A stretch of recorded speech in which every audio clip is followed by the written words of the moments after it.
The word jihad is mentioned in the Quran about 41 times. The words mercy, peace, and compassion are mentioned about 355 times. Yes, come in. Come on in, Riaz. Sit down, please. Contrary to popular belief in most Western cultures, Islam is a religion that preaches peace and tolerance. Yes, Patricia.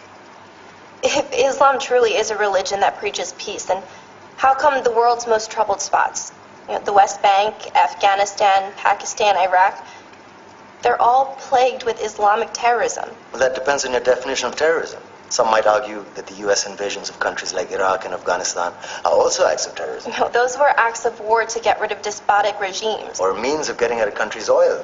Conspiracy theories. Well, May I? Yes, please. Go ahead, Riaz. Mr. Khan is right.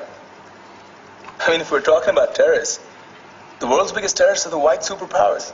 Come on now. No, really, stop and think about it. Explain 9/11. Okay. Do you know how many people died in the Twin Towers strike? Around 3,000.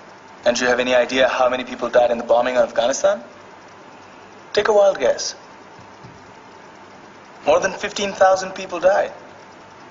And that's just conservative figures.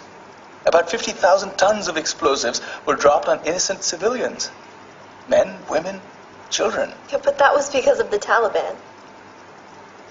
Now that you brought it up, did you know that the Taliban was a creation of the CIA to fight the Russians? Whatever. They were still harboring terrorists. Yeah, right. Terrorists that were never found. Just like the weapons of mass destruction that were never found in Iraq. Do you want to get into the death toll in Iraq? 500,000 civilians and counting. And what do Britain and America say when they don't find these weapons? It's simple. They just say sorry. And still refuse to relinquish control of these countries. What are you trying to say? What I'm trying to say is that just because you're American, wear a fancy suit, and call yourself the president, doesn't make you any less of a terrorist. I'm saying that if you don't stop meddling in other people's countries, you will face a backlash. If Muslims like you feel that way, then why don't you get out of our country? We will.